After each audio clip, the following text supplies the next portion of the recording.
नमस्कार, राष्ट्रबोध से मैं पवन केसवानी। देश में सनातन धर्म एक विशेष सुधार अभियान की ओर आगे बढ़ रहा है, जहां एक विशेष संहिता पर काम हो रहा है, जिसमें देश के बड़े धर्मगुरु, शंकराचार्य, संत सब मिलकर इस पे काम कर रहे हैं। इस बीच राष्ट्रीय स्वयंसेवक संघ के सरसंचालक यानी संघ प्रमुख मोहन भागवत ने पिछले दिनों 11 अक्टूबर को कानपुर में एक बैठक के दौरान जो बातें कही वह देश भर में सुर्खियों में बनी रही।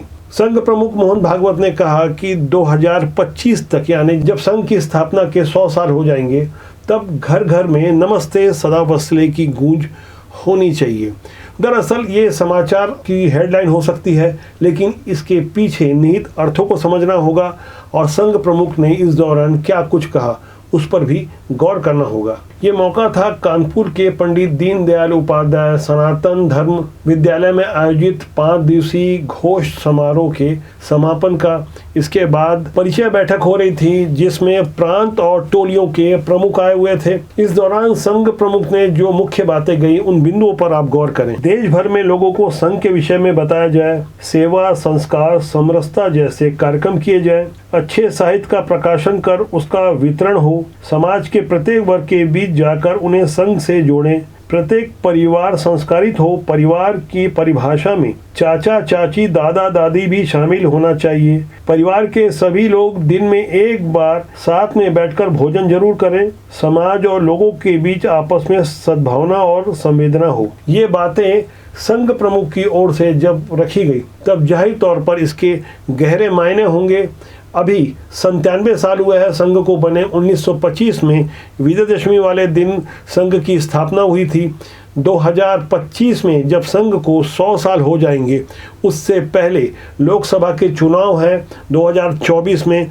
ऐसे माहौल में जब देश में सनातन धर्म को लेकर एक बड़ा परिवर्तन हो रहा है और सनातन पर आस्था रखने वाले लोग ऐसा मानते हैं कि राजनीति में यदि भारतीय जनता पार्टी की सरकार 2024 में बनती है तो इसका फायदा धर्म क्षेत्र में ज़्यादा व्यापक और ज़्यादा असरकारी होगा। इसके अलावा देश के प्रधानमंत्री नरेंद्र मोदी स्वयं दशकों तक संघ के प्रचारक की भूमिका में रहे हैं। वे संघ के समर्पित स्वयंसेवक के रूप में जिस तरह का व्यवहार करते हैं, वो प्रधानमंत्री के रूप में नजर भी आता है। यही कारण है कि जब संघ के निर्माण को 2025 में 100 साल पूरे हो जाएंगे, तो उससे पहले तैयारियां बहुत जोरों पर होगी और अभी जो बिंदु बताए गए हैं उसे लेकर संघ के स्वयंसेवकों में प्रतिबद्धता दिखने भी लगी है। संघ प्रमुख ने जो बातें रखी वही बातें सनातन धर्म के सुधार के लिए जो एक हिंदू संहिता बन रही है उसमें शामिल भी किया गया है कि किस तरह से नारियों का अधिक से अधिक सम्मान हो, कि हर वर्ग के लोग बिना किसी भेदभाव के मंदिर जा सकें। जिस तरह से संघ प्रमुख ने एक मंदिर और एक शमशान वाली बातें भी कही, उस पर भी इसी संहिता में अमल करने की बात हो रही है। ये जो संहिता बनाई जा रही है इसमें सुधार होना है और इसी साल दिसंबर तक ये संहिता बनकर तैयार भी हो जाएगी, इसकी पूरी संभावना है। इस संहिता में जो लोग हैं उनके नामों पर अगर आप गौर करें तो आपको स्पष्ट हो जाएगा कि यह आंदोलन कितने वृहद स्तर पर किया जा रहा है। इस हिंदू संहिता को बनाने के लिए इसमें जो लोग शामिल हैं उनके नामों पर अगर आप गौर करें तो आपको इसकी गंभीरता का अंदाजा हो जाएगा। इसमें शामिल हैं आरएसएस के पूर्व सर कार्यवाह भैयाजी जोशी, बीएचपी के अंतर्राष्ट्रीय महामंत्री मिलिंद परांडे, काशी विद्वत परिषद के अध्यक्ष प्रोफेसर विष्णु त्रिपाठी, अखिल भारतीय अखाड़ा परिषद के अध्यक्ष श्री महंत रविंद्र पुरी, संत समिति के अध्यक्ष अविचल दास महाराज। इनके अलावा कई अन्य संत और विद्वत जन इसमें शामिल हैं। हिंदू संहिता बनाने का जो प्रोजेक्ट अभी चल रहा है वो इससे पहले कभी इतने बड़े स्तर पर नहीं हुआ। दरअसल इसकी शुरुआत अब से 12 साल पहले हरिद्वार में संत सम्मेलन के दौरान हुई थी। तब चर्चा हुई थी कि इस तरह का कोई सुधार होना चाहिए, कोई संहिता बननी चाहिए जिससे सनातन धर्म में आवश्यक स्तर पर सुधार हो सके, जो इसमें कुरीतियाँ हैं, जो भ्रांतियाँ हैं उसे दूर किया जा सके, किस तरह से मानवता से इसे जोड़कर लोगों की भलाई के लिए इसे वृहद रूप में तैयार किया जा सके। इस संहिता के माध्यम से खासकर युवा पीढ़ी के जो सोच में बदलाव आ रहा है उसे भी धर्म से जोड़ा जा सके और धर्मांतर जैसी समस्या से भी कैसे निपटा जा सके, घर वापसी के लिए कैसे प्रयास किया जा सके। 2014 में जब मोदी सरकार बनी थी तब ऐसी सोच उत्पन्न हुई थी कि अब बड़ी मात्रा में घर वापसी होगी, तब तेलंगाना और आंध्रा में कुछ प्रयास भी हुए थे। 8,000 के आसपास लोग घर वापसी भी किए थे। इसके लिए जो प्रयास हुए वे फिलहाल नाकाफ़ी है।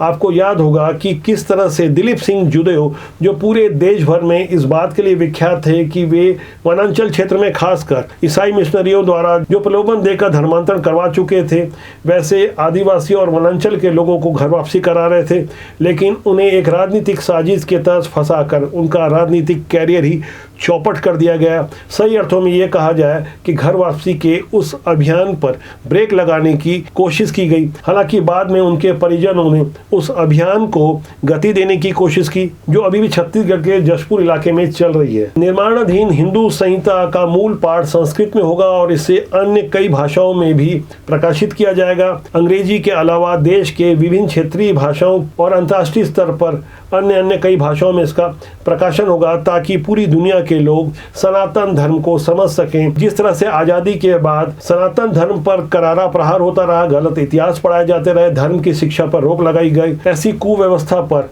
इस संहिता के आने के बाद जाहिर तौर पर एक बड़ी रोक लगेगी। वैसे इस संहिता के आने से पहले ही देश भर के करोड़ों विद्यार्थियों के लिए नई शिक्षा नीति प्रस्तुत की जा चुकी है, जिसमें भी धर्म को पर्याप्त महत्व दिया गया है। ऐसे बदलाव के दौर में जब देश नई करवट ले रहा है, यहाँ लोगों को धर्म से जोड़ना, मानवता से जोड़ना एक ऐतिहासिक कदम होगा। इस परिवर्तन के दौर को हम आने वाले कुछ सालों में धीरे धीरे देखेंगे, खासकर 2025 में जब राष्ट्रीय स्वयंसेवक संघ के 100 साल पूरे होंगे। उस दौरान मैं दावे से कह सकता हूँ, देश उस बदलाव को देखेगा जो अब तक इससे पहले कभी भी ऐसा सकारात्मक परिवर्तन महसूस नहीं किया गया था। इस बारे में मैं लगातार आपको अपडेट देते रहूँगा। मैं चाहूँगा कि राष्ट्रबोध के आप अपने इस जनमंच पर इस बारे में कमेंट जरूर करें, कमेंट बॉक्स में जाकर, और यदि सब्सक्राइब नहीं किए तो राष्ट्रबोध को सब्सक्राइब कर लीजिए। नमस्कार।